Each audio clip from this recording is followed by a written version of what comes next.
Hello everyone, welcome to chemistry class. আচ্ছা, আগের দিন তাহলে আমরা অণু পরমাণু সম্পর্কে একটা বেসিক কনসেপ্ট পেয়েছিলাম। ঠিক আছে, চলো আজকে তাহলে আরও এগোই। আচ্ছা, আমি আগের দিন কি বলেছিলাম যে সমস্ত পদার্থ কি কি না, কঠিন, তরল, গ্যাস, এই সমস্ত পদার্থকে যদি আমরা ভাঙতে শুরু করি তাহলে ভাঙতে ভাঙতে ভাঙতে ভাঙতে একটা স্মলেস্ট পার্টিকেল পাওয়া যাবে, যার মধ্যে ওই পদার্থটির সমস্ত ধর্ম বর্তমান থাকবে। তাকে আমরা বলবো অণু বা মলিকিউল। ঠিক আছে, এবং অণুকে ভাঙলে, অণু বিভাজ্য, অণুকে ভাঙা যায়, অণুকে ভাঙলে আমরা আরেকটা স্মলেস্ট পার্টিকেল পাবো, যার মধ্যে ওই পদার্থটার সমস্ত ধর্ম থাকতেও পারে আবার নাও থাকতে পারে। কথাটা আমরা পড়েছিলাম। ঠিক আছে, তাকে আমরা বলবো পরমাণু। মানে পরমাণুর তুলনায় অণু বড়, অণুর তুলনায় পদার্থ তো অনেক বড়। ঠিক আছে, তাহলে এই পদার্থ থেকে আমরা যে পরমাণু পাই, এই কথাটা আমাদের কে বলেছিলেন? ডাল্টন। ঠিক আছে, ডাল্টন বলেছিলেন, মানে পরমাণুর কনসেপ্ট দিয়েছিলেন জন ডাল্টন। আর পদার্থ থেকে যে আমরা অণু পাই, পদার্থকে ভাঙলে অণু পাই এবং অণুকে ভাঙলে পরমাণু পাই, এই কনসেপ্টটা আমাদের কে দিয়েছিলেন? অ্যাভোগাড্রো। এটা দিয়েছিলেন ডাল্টন আর এটা দিয়েছিলেন অ্যাভোগাড্রো।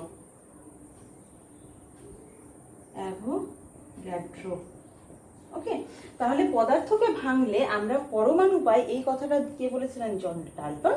এবং পদার্থকে ভাঙলে প্রথমে অণু পাই, অণুর মধ্যে পদার্থটার সমস্ত ধর্ম বর্তমান থাকে, অণু হচ্ছে বিভাজ্য, অণুকে ভেঙে আমরা পরমাণু পাই, এই পরমাণুর মধ্যে পদার্থটির সমস্ত ধর্ম বর্তমান থাকতে পারে, না থাকতে পারে, থাকতেও পারে আবার নাও থাকতে পারে, এই কথাটা বলেছিলেন বিজ্ঞানী অ্যাভোগাড্রো। ঠিক আছে, অ্যাভোগাড্রো এবার আরো একটা কথা বলেছিলেন, সেটা হচ্ছে হ্যাঁ, অণুকে ভাঙা যায়, অণুকে ভেঙে পরমাণু হয় এবং পরমাণুটা হচ্ছে অবিভাজ্য। এই কথাটা, পরমাণু অবিভাজ্য, পরমাণুকে ভাঙা যায় না, এই কথাটা বলেছিলেন। এটা তো ডাল্টন বলেইছিলেন এবং এই কথাটা অ্যাভোগাড্রো মেনে নিয়েছিলেন যে হ্যাঁ, তাহলে পরমাণুকে ভাঙা যায় না। কিন্তু এবার আমরা দেখব যে এই কথাটাও আসলে ঠিক নয়, পরমাণুকে আবার ভাঙা যায়। পরমাণুকে ভেঙে আমরা কি কি পাই? আমরা জানি, প্রত্যেকে জানি কি কি পাই। ইলেকট্রন, প্রোটন, নিউট্রন, এসব এরকম আরো ছোট ছোট ছোট ছোট অনেক রকমের কণা পাই। তো যাই হোক, আমরা তাহলে আজকে অণু আর পরমাণু এই দুটো নিয়েই একটু বিস্তারিত আলোচনা করব। ঠিক আছে, তাহলে এবার অণু বা অণু এবং পরমাণু নিয়ে তাদের আণবিক ওজন, পারমাণবিক ওজন, এই কনসেপ্টটা আমরা আজকে তৈরি করব। ঠিক আছে, তাহলে আণবিক ওজন বা পারমাণবিক ওজন পড়তে গেলে আমাদের প্রথমত এইটা ভালো করে বুঝতে হবে যে এক একটা পরমাণু বা এক একটা অণু এতটাই ছোট যে তাদেরকে আলাদা করে আমরা যে দাঁড়িপাল্লায় ওজন করব সেটা কিন্তু পসিবল নয়। ঠিক আছে, এখনকার দিনে যে সমস্ত যন্ত্র বেরিয়ে গেছে ওজন করার, ওজন ভর মাপার, সেটা সাহায্যেও তাদের ভর নির্ণয় করা একেবারেই পসিবল নয়। তাহলে আমরা কিভাবে নির্ণয় করব? আমরা এখন এত আধুনিক অবস্থায় না হয় অনেক রকমভাবে নির্ণয় করার কথা চিন্তা করতে পারি, কিন্তু আমাদেরকে এটা ভাবতে হবে এনারা যখন যে সময়ে কাজ করেছিলেন সেটা আজ থেকে 100 বছর বা 150 বছর আগেরকার কথা বা তারও আগেকার কথা। ঠিক আছে, তাহলে ঘটনাটা হচ্ছে যে আজকে তাহলে প্রথমেই হচ্ছে আপেক্ষিক পারমাণবিক ওজন বা পারমাণবিক গুরুত্ব। ঠিক আছে, তাহলে প্রথমেই হচ্ছে পারমাণবিক গুরুত্ব। পারমাণবিক গুরুত্ব, অ্যাটমিক ওয়েট। এটা কি? পারমাণবিক গুরুত্ব আসলে আপেক্ষিক পারমাণবিক গুরুত্ব। আপেক্ষিক কথাটার মানে কি? মানে কোনো কিছুর সাথে কম্পেয়ার করছি, একজনের সাথে মানে একজনের তুলনায় অন্যজনের ভরটা আমরা নির্ণয় করছি। ঠিক আছে, তাহলে একদম শুরুতে এর তুলনায় মানে কথাটার মানে কি? মানে মনে করো আমি তোমাকে বললাম যে মানে আমি তোমার ওজনটা নির্ণয় করতে পারছি না। আমি সাপোজ একটা স্ট্যান্ডার্ড একটা মানুষের আমি ওজন ধরে নিলাম যে অমুক লোকের ওজন হচ্ছে মনে করো সাপোজ 50 কেজি। ঠিক আছে, আমি ধরে নিলাম। আমি বললাম যে ওই লোকটার তুলনায় তুমি কত গুণ ভারী, ওই লোকটার তুলনায় তুমি কত গুণ ভারী। তার মানে তোমার ওজনটা অন্য একজনের সাপেক্ষে আমি নির্ণয় করছি।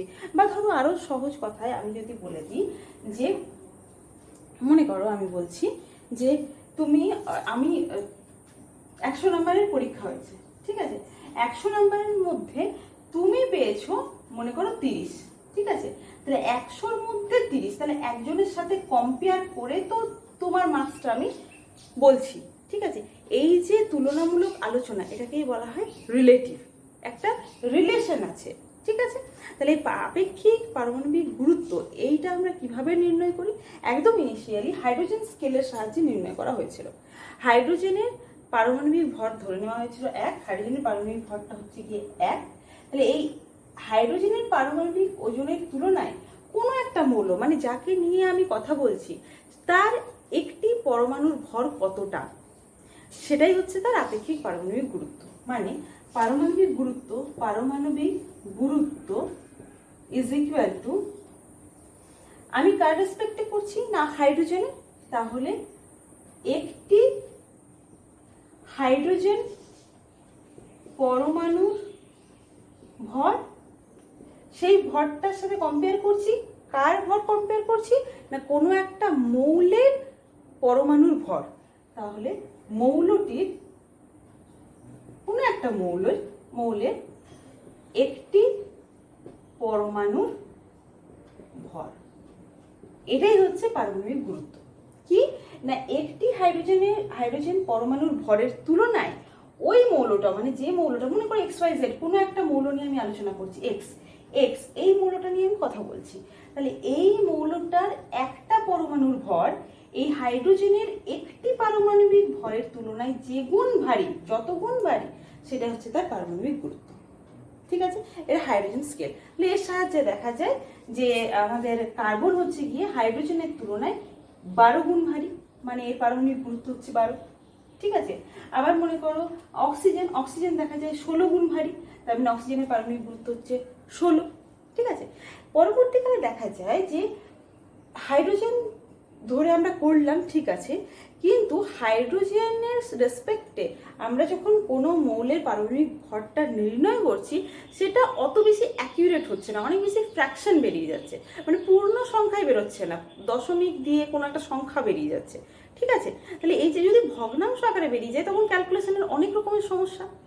তখন কি করা হলো না, দেখা গেল যে কোনো পরমাণুগুলো, প্রকৃতিতে যে সমস্ত পরমাণুগুলো থাকে, তারা হাইড্রোজেনের সাথে যতটা না বিক্রিয়া করে, তার সাথে অনেক বেশি বিক্রিয়া করে অক্সিজেনের সঙ্গে। তাহলে যখনই অক্সিজেনের সাথে বেশি পরিমাণে বিক্রিয়া করতে শুরু করলো, তাহলে অক্সিজেনের সাথে রিলেশনটা বার করা যাক। তাহলে এবার মানে এতক্ষণ আমরা হাইড্রোজেনের রেসপেক্টে বের করছিলাম, এবার অক্সিজেনের রেসপেক্টে বার করবো। মানে কিভাবে দেখা যায়, তাহলে এটা হাইড্রোজেন স্কেল হলো, এবার আসছে অক্সিজেন স্কেল। তাহলে পারমাণবিক গুরুত্ব, অক্সিজেন স্কেলের সংজ্ঞাটা কিভাবে দেওয়া হলো? অক্সিজেন স্কেলের সংজ্ঞাটা দেওয়া হলো এইভাবে যে একটি অক্সিজেনের পারমাণবিক ভর আমরা জানি এমনিতে 16। ঠিক আছে, তাহলে বলা হলো যে একটি অক্সিজেনের পারমাণবিক ভর এর যদি 1/16 গুণ করি, মানে 1/16 অংশ, এই পারমাণবিক ভরটির 1/16 অংশ সমান যেটা হবে, তার তুলনায় যত গুণ ভারী, সেটাই হচ্ছে তার পারমাণবিক গুরুত্ব। অর্থাৎ কোনো একটি মৌলটির একটি পরমাণুর ভর, এটা আমরা নির্ণয় করছি। তো এটা দেখবো কার রেসপেক্টে দেখবো না অক্সিজেনের রেসপেক্টে। এবার অক্সিজেনের পারমাণবিক ওজন হচ্ছে কি 16, তাহলে আমরা বলছি একটি অক্সিজেন পরমাণুর ভর তার 1/16 অংশের তুলনায় যত গুণ ভারী, মানে কোনো একটা মৌলের পরমাণু একটি অক্সিজেন পরমাণুর ভরের 1/16 অংশের তুলনায় যত গুণ ভারী, সেটাই হচ্ছে ওই মৌলটির পারমাণবিক গুরুত্ব। তাহলে পরবর্তীকালে কার্বন স্কেল এলো। কার্বন স্কেল হয়ে একই কথা, মানে পারমাণবিক গুরুত্ব সমান কি বলছি, পারমাণবিক গুরুত্ব ইজ ইকুয়াল টু, আমরা কি বলছি না কোনো একটা মৌলের একটা পরমাণুর ভর তো নির্ণয় করব, কার রেসপেক্টে নির্ণয় করব না কার্বনের রেসপেক্টে। তাহলে কার্বনের একটা কার্বন পরমাণুর মোট যে ভর, তার 1/12 অংশের তুলনায় সেটা যত গুণ ভারী হবে। ক্লিয়ার হচ্ছে? একটা কার্বন পরমাণুর যে ভর, তার 1/12 অংশ এর তুলনায় যত গুণ ভারী। তাহলে এই অংশের তুলনায় নির্ণয় করছি, তার মানে এটা নিচে লিখবো। তাহলে প্রথমে কি লিখবো, একটি পরমাণুর ভর, একটি কোন পরমাণু না কার্বন 12 পরমাণুর ভর ইন্টু 1/12। কেন না এই পরমাণুটার 1/12 অংশের তুলনা আমরা করছি, পুরো পরমাণুটার নয়, কিন্তু পরমাণুটার 1/12 অংশের তুলনায়। ঠিক আছে, যত গুণ ভারী কে না যাকে আমরা নির্ণয় করছি কোনো একটি পরমাণুর ভর। কোন পরমাণুর ভর? কোনো একটা মৌলের, যে মৌলটা নির্ণয় করব, যেমন কার্বন বাদ দিয়ে হাইড্রোজেন হতে পারে, সেটা অক্সিজেন হতে পারে, লিথিয়াম হতে পারে, বেরিলিয়াম হতে পারে, যাকেই বলবো সেটাই। ঠিক আছে, তাহলে এটাই হচ্ছে পারমাণবিক গুরুত্ব। তাহলে দেখো পারমাণবিক গুরুত্বের ওপরেও ভর আছে, নিচেও ভর আছে। মানে ওপরের ভর মানে কি, ভরের একক হবে, ভরের যেটা একক অর্থাৎ গ্রাম, নিচেও গ্রাম, তাহলে গ্রাম গ্রাম কেটে যাবে, তাহলে এখানে কোনো ইউনিট থাকবে কি, ইউনিটলেস। পারমাণবিক গুরুত্ব ইউনিটলেস। কেন না, এটা দুটো একই রকমের রাশি, ওপরেও ভর একটা ভৌত রাশি, নিচেও একটা ভৌত রাশি আছে যেটা হচ্ছে ভর। তাহলে দুটো ভৌত রাশির অনুপাত, ওপরেও আছে ভর নিচেও আছে ভর, তাহলে দুটো ভৌত রাশির ভাগফল বা অনুপাত, তাই এটা হচ্ছে কি একটা ভরবিহীন রাশি। মানে যখন দুটো সমরাশির মধ্যে তুলনামূলক আলোচনা হবে তখন তার কোনো রকম একক থাকবে না। ঠিক আছে, তাহলে পারমাণবিক গুরুত্ব বোঝা গেছে। হাইড্রোজেন স্কেলের সাহায্যে আমরা নির্ণয় করলাম, অক্সিজেন স্কেলের সাহায্যে নির্ণয় করলাম, কার্বনের স্কেলের সাহায্যে আমরা নির্ণয় করলাম। এবার আসছি গ্রাম পারমাণবিক ওজন। ঠিক আছে, গ্রাম পারমাণবিক ওজনটা কি? গ্রাম পারমাণবিক ওজন, গ্রাম পারমাণবিক ওজনটা হচ্ছে পারমাণবিক ওজনকে বা পারমাণবিক গুরুত্বকে আমরা পারমাণবিক ওজন বলছি। ঠিক আছে, তো গ্রাম পারমাণবিক ওজনকে যখন আমরা গ্রাম দিয়ে প্রকাশ করব তখনই সেটাকে আমরা বলছি গ্রাম পারমাণবিক ওজন। অর্থাৎ পারমাণবিক গুরুত্ব একটা ইউনিটলেস রাশি, কিন্তু গ্রাম পারমাণবিক ওজনের ইউনিট আছে, সেটা হচ্ছে গ্রাম। ঠিক আছে, যেমন সহজ কথা, যেমন কার্বনের পারমাণবিক গুরুত্ব হচ্ছে 12। যখন পারমাণবিক গুরুত্ব শুধুমাত্র বলবো, পারমাণবিক গুরুত্ব যদি কথাটা বলি তখন সেটাতে কোনো ইউনিট থাকবে না। কার্বনের পারমাণবিক গুরুত্ব হচ্ছে 12, কিন্তু কার্বনেরই গ্রাম পারমাণবিক ওজনটা হচ্ছে 12 গ্রাম। ঠিক আছে, যেমন অক্সিজেনের পারমাণবিক গুরুত্ব হচ্ছে কি 16, কিন্তু তার গ্রাম পারমাণবিক ওজন হচ্ছে 16 গ্রাম। ঠিক আছে, আবার মনে করো নাইট্রোজেনের পারমাণবিক গুরুত্ব হচ্ছে 14, আর গ্রাম পারমাণবিক ওজন হচ্ছে 14 গ্রাম। ঠিক আছে, তাহলে পারমাণবিক গুরুত্ব কথাটার মানে কি, অক্সিজেনের 16, কথাটার মানে কি, একটি অক্সিজেন পরমাণুর ভর একটি কার্বন পরমাণুর ভরের 1/12 অংশের তুলনায় 16 গুণ ভারী। নাইট্রোজেনের 14, কথাটার মানে কি, একটি নাইট্রোজেন পরমাণুর ভর একটি কার্বন পরমাণুর ভরের 1/12 অংশের তুলনায় 14 গুণ ভারী। ঠিক আছে, মনে করো সালফার 32, একটি সালফার পরমাণুর ভর একটি কার্বন 12 পরমাণুর ভরের 1/12 অংশের তুলনায় 32 গুণ ভারী। ঠিক আছে, এরকম ভাবে আমরা পরপর বলতে পারি। আর গ্রাম পারমাণবিক ওজন কথাটার মানে কি, মানে হচ্ছে 1 গ্রাম পরমাণু কার্বনের ভর হচ্ছে 12 গ্রাম। 1 গ্রাম পরমাণু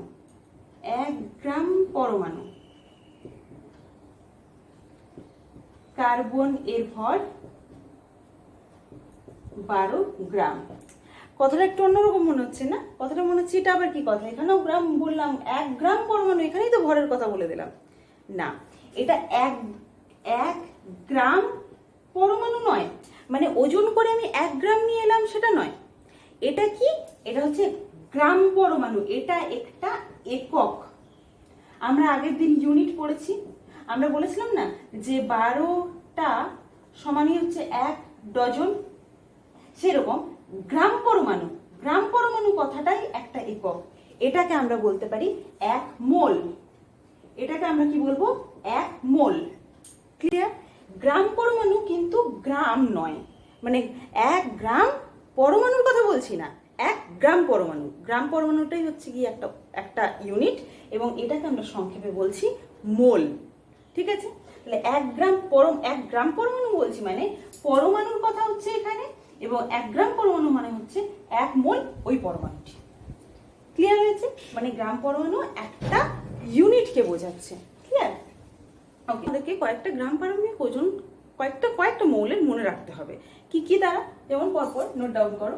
hydrogen helium, lithium, beryllium, boron, carbon, nitrogen, oxygen, fluorine, neon, sodium, magnesium, aluminium, silicon, phosphorus, sulphur, chlorine, argon, potassium, calcium, এরকম কয়েকটা মনে রাখতে হবে। এদের অ্যাটমিক নাম্বার আমরা পরপর লিখেছি 1 2 3 4 5 6 7 8 9 10 11 12 13 14 অ্যাটমিক নাম্বার আমরা পরপর লিখেছি। তাহলে এখানে আমি কয়েকটা মৌলের কথা লিখেছি এবং তাদের পারমাণবিক ওজন বা পারমাণবিক গুরুত্বের কথাও আমরা লিখেছি। দেখো তাদের পাশে ইউনিট লেস আছে, কোনো ইউনিট দেওয়া নেই। এই ইউনিট দেওয়া নেই যেহেতু, তাহলে আমরা ধরেই নেব এটা হচ্ছে পারমাণবিক গুরুত্ব। আর যদি আমি গ্রাম গ্রাম গ্রাম গ্রাম লিখে দিই তাহলে আমরা কি বলবো, গ্রাম পারমাণবিক ওজন। ঠিক আছে, তাহলে এরকম পরপর মনে রাখবে। হাইড্রোজেনের 1, হিলিয়াম, এই যে সামনের যে সংখ্যাগুলো আছে সেগুলো হচ্ছে অ্যাটমিক নাম্বার এবং এগুলো হচ্ছে মাস নাম্বার অর গ্রাম পারমাণবিক ওজন। ঠিক আছে, পারমাণবিক ওজন বা পারমাণবিক গুরুত্ব। তাহলে হাইড্রোজেনের হচ্ছে কি 1, হিলিয়াম অ্যাটমিক নাম্বার 2, এটা 4, লিথিয়াম 7, বেরিলিয়াম 9, বোরন 11, কার্বন 12। এগুলো মোটামুটি মনে রাখতেই হবে আমাদের পরবর্তীকালে ক্যালকুলেশনের সময়। এইগুলো আমাদের ম্যাক্সিমামটাই, মানে এই যতগুলো লিখেছি 20টা পর্যন্ত লিখেছি, এগুলো আমাদের কিন্তু কাজে লাগবে। আচ্ছা, তাহলে এবার ঘটনাটা হচ্ছে যে এখানে কয়েকটা জিনিস দেখবে যে কয়েকটা কিন্তু তাদের অ্যাটমিক নাম্বারের ডাবল। যেমন হিলিয়ামটা অ্যাটমিক নাম্বারের ডাবল। ঠিক আছে, আবার দেখো কার্বন, নাইট্রোজেন, অক্সিজেন, নিয়ন, ম্যাগনেসিয়াম, তারপরে হচ্ছে গিয়ে সিলিকন, ফসফরাস নয় সালফার, এরা হচ্ছে গিয়ে মোটামুটি তাদের অ্যাটমিক নাম্বারের ডাবল। এটা মনে থাকবে। তোমাদেরকে একটা জিনিস নোটিস করতে হবে, এখানে ক্লোরিন আমি লিখেছি 35.5, তার মানে পারমাণবিক গুরুত্ব পয়েন্টে হতে পারে। আরে বাবা, আমরা তো জাস্ট একটা রিলেশন বার করছিলাম না, একটা ভাগ করে রিলেশন বার করছিলাম। এখানে ম্যাক্সিমামটাই ফ্র্যাকশনে আছে। ঠিক আছে, হাইড্রোজেন স্কেলকে বাদ দিয়ে পরবর্তীকালে অক্সিজেন স্কেল এবং অক্সিজেন স্কেলকে বাদ দিয়ে পরবর্তীকালে আবার কার্বন স্কেলের রেসপেক্টে এই যে পারমাণবিক গুরুত্বগুলো আমরা বার করছি, এদের মেন কারণটাই হচ্ছে হাইড্রোজেন স্কেল যখন আমরা ধরেছিলাম তখন ফ্র্যাকশনের পরিমাণটা অনেক বেশি চলে আসছিল। হাইড্রোজেনের 1 আসছিল না, হাইড্রোজেনের হচ্ছে কি 1.0007 এরকম। ঠিক আছে, এবং প্রত্যেকটাই ফ্র্যাকশন আকারে আছে। তো আমরা একটা রাউন্ড ফিগার এদের মোটামুটি ধরে নিই। ক্লোরিনকে কোনোভাবেই রাউন্ড ফিগার ধরতে পারি না, 35.5 কিভাবে আসে পরের দিন দেখাবো। ঠিক আছে, তাহলে এইভাবে আমরা লিখি। এখানে আরেকটা জিনিস নোটিস করার বিষয় হচ্ছে, এই জায়গাটা তোমরা নোটিস করো, প্রত্যেকটাতেই দেখো যত অ্যাটমিক নাম্বার ইনক্রিজ করেছে তত তাদের মাস নাম্বারটা বা পারমাণবিক গুরুত্বটাও বেড়েছে, তত বেড়েছে। ঠিক আছে, ইনক্রিজ করেছে। এখানে আমরা হঠাৎ করে দেখতে পাচ্ছি আর্গন, যার অ্যাটমিক নাম্বার হচ্ছে 18, তার মাস নাম্বার হচ্ছে 40।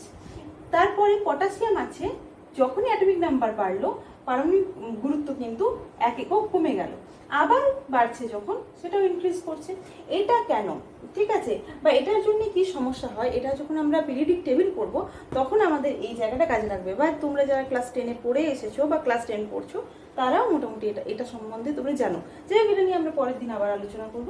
তাহলে আমি কি বললাম, আমি বললাম এই যে মাস নাম্বার বা পারমাণবিক গুরুত্বের কথা আমি বললাম, পারমাণবিক গুরুত্ব যেটা, সেটাকে যখন লিখবো তখন তার কোনো ইউনিট থাকবে না। যখন আমরা গ্রাম পারমাণবিক ওজন কথাটা বলে দেবো, কি বলছি না, গ্রাম পারমাণবিক ওজন যখন বলছি তখন সেটার একটা, এই পুরো জিনিসটাকে আমরা একটা ইউনিটিতে কনভার্ট করে দিচ্ছি, যাতে আমরা বলছি মোল। ঠিক আছে, সেটা সমানই হচ্ছে 1 মোল। ঠিক আছে, তাহলে হাইড্রোজেনের গ্রাম পারমাণবিক ওজন কত? 1। তার মানে এটা হাইড্রোজেন এর 1 মোল পরিমাণ সমানই হচ্ছে 1 গ্রাম হাইড্রোজেন পরমাণু। কথাটার মানে হলো,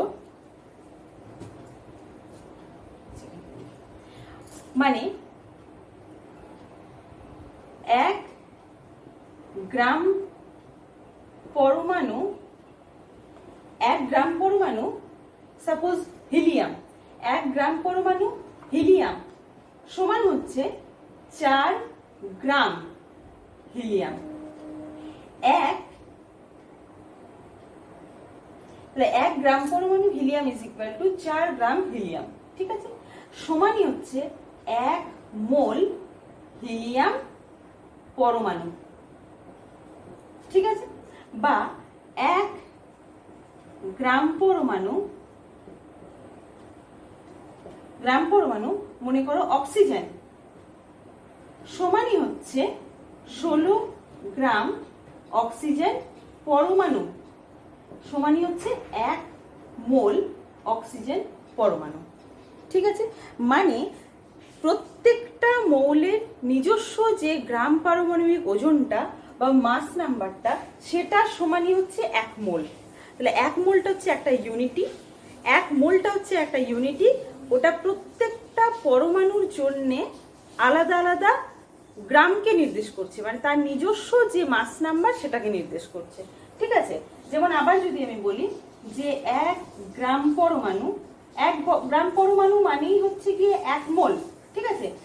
1 গ্রাম পরমাণু, সাপোজ আমি বলছি ক্যালসিয়াম, ক্যালসিয়াম সমান হচ্ছে 1 মোল ক্যালসিয়াম সমান কত গ্রাম ক্যালসিয়াম, না 40 গ্রাম ক্যালসিয়াম, ক্লিয়ার হয়েছে। তাহলে গ্রাম পরমাণু কথাটা যেমন একটা ইউনিটি যাকে আমরা ছোট ভাষায় 1 মোল বলছি, এখন মোল কথাটাই বারবার আমরা ইউজ করব, সেই রকম 1 গ্রাম অণু বলতে পারি, 1 গ্রাম অণু অবশ্যই পারি।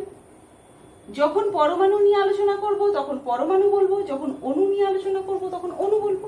তাহলে অণু কিভাবে তৈরি হয়েছে আমরা আগের দিন দেখেছি, যেমন এটা হচ্ছে অক্সিজেনের পরমাণু, ঠিক আছে। তাহলে এই অক্সিজেন পরমাণু নিয়ে যখন কথা বলবো তখন তার গ্রাম পারমাণবিক ওজন এরকম ভাবে বলবো, কিন্তু যখন অক্সিজেনের অণুর কথা চলে আসবো অর্থাৎ O2, তখন এটা তো অণু, তাহলে অণুর কথায় যখন আসবো তখন হচ্ছে গিয়ে অণু, কিভাবে লিখছি আমি, অণু, তাহলে অক্সিজেন অণুর কথায় যখন বলবো তখন তার আণবিক ওজনের কথা বলবো, অর্থাৎ এটার ক্ষেত্রে বলবো 1 গ্রাম অণু oxygen is equal two 1 mole oxygen. O2 লিখছি মানেই অণু, আর শুধু O লিখছি মানে পরমাণু, ঠিক আছে। 1 গ্রাম অণু oxygen is equal two 1 mole oxygen. তাহলে দেখো তো এটা যখন লিখছি তখন আমি কি লিখবো, 1 গ্রাম পরমাণু, 1 গ্রাম পরমাণু অক্সিজেন অ্যাটম সমান 16 গ্রাম অক্সিজেন পরমাণু বা অ্যাটম, ঠিক আছে। এটা মানেই হচ্ছে 1 মোল অক্সিজেন পরমাণু।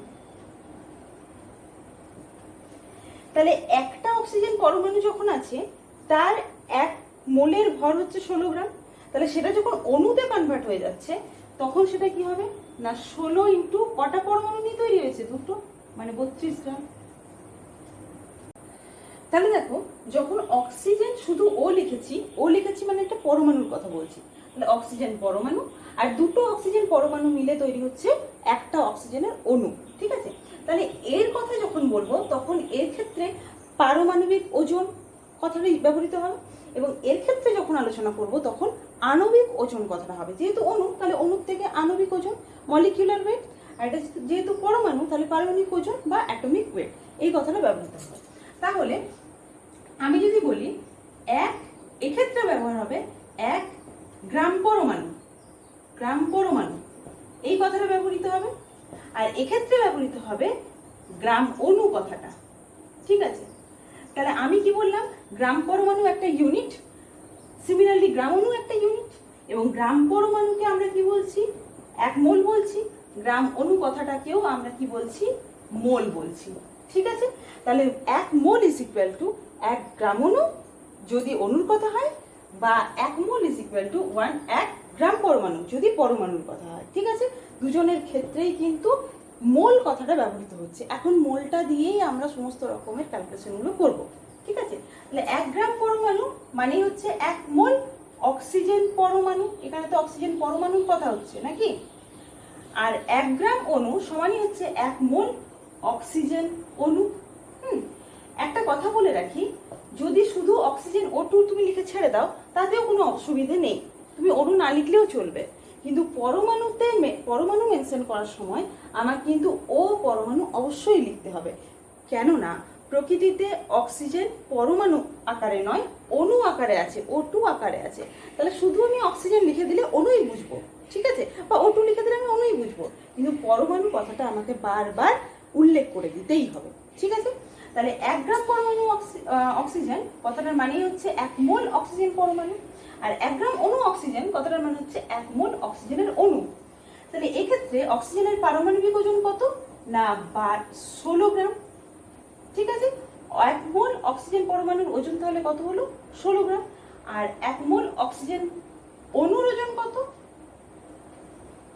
এখানে কটা পরমাণু আছে, দুটো, তার মানে 16 × 2 সমান 32 গ্রাম হয়ে যাবে। কথাটা বুঝে গেছে? মানে 32 গ্রাম অক্সিজেন অণু is equal two 1 mole oxygen অণু। 16 গ্রাম অক্সিজেন পরমাণু is equal two 1 gram oxygen পরমাণু। তাহলে দেখো উল্টো কথা আমি বলতে পারি, এখান থেকে 32 গ্রাম থেকে আমি বলতে পারি 2 × 16, যেটা আমি এখানে লিখেছি সেটাই আরেকবার লিখলাম 16 গ্রাম। 16 গ্রামটা তো তাহলে অক্সিজেনের পারমাণবিক ওজন, তার মানে আমি বলতে পারি 2 × 1 মোল অক্সিজেন পরমাণুর ওজন। তাহলে আমি কি বলছি 2 × 1 মানে 2 মোল অক্সিজেন পরমাণু। অর্থাৎ এটার থেকে আমরা কি কনক্লুশন এলাম না 1 মোল অক্সিজেন অণু সমান 2 মোল অক্সিজেন পরমাণু। কি কনক্লুশন আসছে? 1 মোল অক্সিজেন পরমাণু is equal two 2 mole oxygen পরমাণু। 1 মোল অক্সিজেন অণু is equal two 2 mole oxygen পরমাণু। ক্লিয়ার হয়েছে? তার মানে এবার আমরা নাইট্রোজেনের ক্ষেত্রেও বের করতে পারবো। নাইট্রোজেন আমরা দেখতে পাচ্ছি একটা নাইট্রোজেনের মধ্যে দুটো নাইট্রোজেনের অ্যাটম আছে, ঠিক আছে। তাহলে নাইট্রোজেনের অ্যাটমিক মাস কত না 14। Atomic mass of nitrogen, atomic mass of nitrogen is equal to 14। তাহলে মলিকিউলার মাস কত হবে?